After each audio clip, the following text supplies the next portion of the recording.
Alors bonjour tout le monde, bienvenue à notre 12e vidéo sur l'éducation à la non-violence active. Nous sommes à Sainte-Agathe-des-Monts. À l'arrière, vous voyez un petit lac, c'est le lac des Sables. Alors c'est une magnifique forêt. Pas très loin du petit lac des Sables, vous avez l'usine pour filtrer l'eau.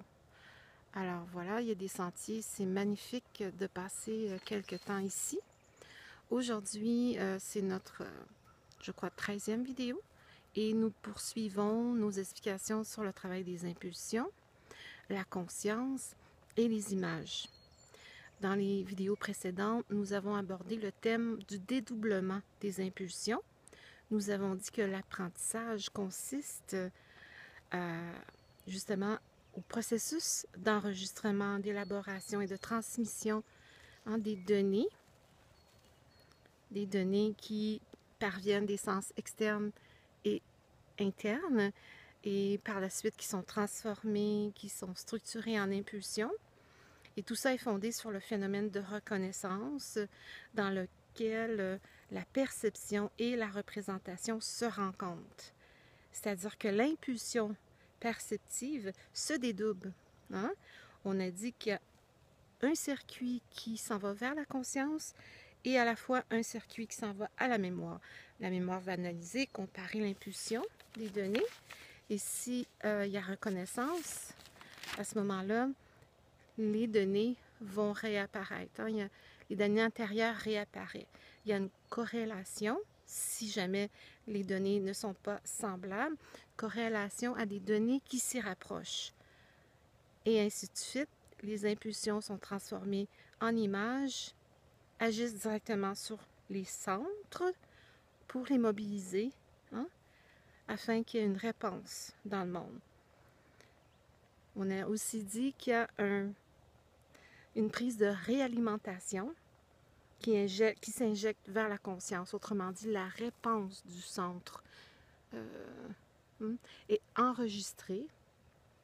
Et cet enregistrement-là permet, entre autres choses, d'apprendre, c'est-à-dire par réussite et erreur. On avait donné, entre autres choses, l'exemple de taper sur un clavier. Quand nous apprenons à déplacer nos doigts sur un clavier, on fait beaucoup d'erreurs et éventuellement on a des réussites, on a la bonne lettre, il y a un déplacement tactile sur le clavier. C'est comme ça qu'on apprend par registre d'erreurs et de réussite. Donc le processus d'apprentissage est actif. C'est un processus actif dans lequel les centres de réponse sont mobilisés. Quand on parle de centre de réponse, c'est important de se rappeler que nous définissons les centres de réponse comme une synthèse conceptuelle qui se réfère aux différentes activités de l'être humain. Donc, c'est une façon de décrire ou de présenter des phénomènes qu'on observe chez l'être humain, qu'on observe en soi-même. Et les centres englobent le travail de différents points physiques. Ce sont les appareils qui contrôlent, les centres contrôlent l'expression de la réponse vers le monde. Donc, c'est important de travailler les centres de réponse. Les centres de réponse donnent une réponse à la sensation, à tout ce monde de sensations.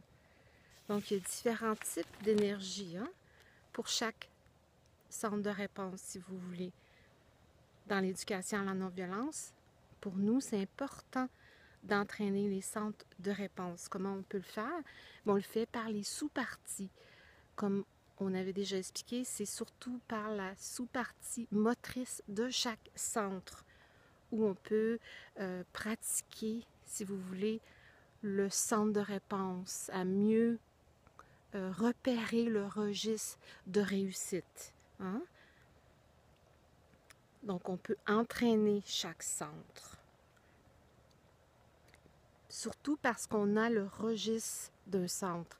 Centre intellectuel, c'est la tête. C'est tout ce qui touche la pensée, l'abstraction et tout ça. Centre émotif, ça va être plus au niveau, par exemple, des émotions, la poitrine, le centre motrice aussi, hein, le plexus solaire et tout ça. Donc, on est capable de reconnaître ces sensations-là dans le corps.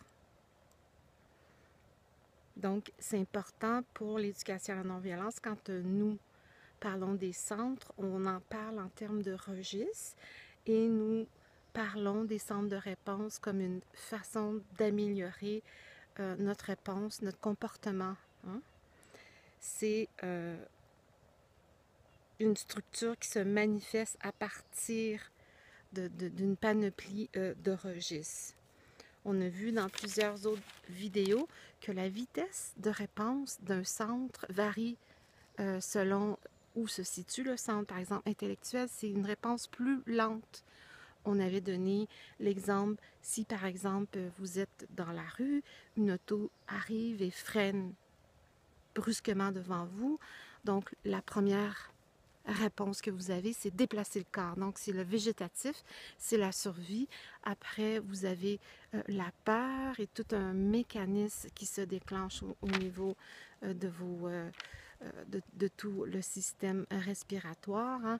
On respire rapidement et tout ça. Donc, il y a différentes vitesses et l'intellectuel est le plus lent. Quand nous parlons des images maintenant, c'est quelque chose que nous allons aborder beaucoup dans nos prochaines vidéos. Nous allons parler de la spatialité de l'image et de l'espace de représentation. Pourquoi c'est important? Parce que l'image, finalement, c'est une traduction des impulsions qui proviennent des sens externes et internes, qui sont travaillées, si vous voulez, structurées par la conscience. Donc, l'image, c'est ce qui permet au centre de réponse de se mobiliser dans le monde. Donc, la fonction de l'image est d'amener des impulsions aux appareils de réponse. Et si quand il y a une image qui surgit, elle va mobiliser une réponse. Donc, autrement dit, l'image qui est structurée par la conscience amène une charge psychologique à des niveaux physiques, différents niveaux. Donc, il s'agit d'une connective entre les travaux psychiques qui prend des charges au niveau psychique et les transporte à différents endroits. Hein? L'image transporte des impulsions qui peuvent être, par exemple, des tensions, des irritations, des données de la perception ou de la mémoire. L'image aussi accomplit la fonction de décharge des tensions. Hein? Donc, ça va être une fonction cathartique. Hein? Je pense que tout le monde peut comprendre cette fonction d'une image. Par exemple, si vous avez besoin absolument de bouger parce que vous avez été assis pendant des heures, deux heures, en bougeant le corps, on a l'impression de libérer des fois des tensions, des irritations à cause de la position qu'on avait quand on était assis. Donc, il y a une décharge. La décharge se fait dans la représentation. Il y a aussi une fonction transférentielle lorsque l'image se détache du champ de l'impulsion qui la motive. Autrement dit, l'être humain n'est pas juste un être impulsif, c'est aussi un être qui va avoir une réponse différée. C'est-à-dire, il se produit un phénomène, il va peut-être attendre, observer, analyser tout ça et donner une réponse. Je crois, un exemple qui est assez fondamental dans l'histoire de l'être humain, c'est le feu. Tous les animaux ont peur du feu, mais l'être humain a été le seul être à s'approcher du feu et éventuellement le prendre et l'utiliser. Donc, on appelle ça une réponse différée. L'impulsion, c'est de partir, c'est dangereux, c'est du feu, c'est chaud. On court, on fuit le feu.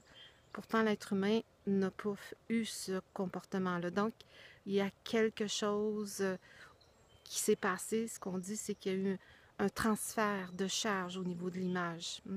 Le feu n'est pas seulement danger, fuite, mais c'est aussi ça permet ça a permis à l'être humain de produire des nouvelles façons de faire cuire de la nourriture, de se réchauffer et tout ça. Donc, dans les prochaines vidéos, nous allons amplement aborder la question de l'image et expliquer un petit peu plus qu'est-ce que l'espace de représentation. C'est une théorie qui a été développée par Sino, Mario Rodriguez Cumbo, et ça vaut la peine de prendre quelques vidéos pour en parler et donner de plus amples exemples. Merci, à la prochaine.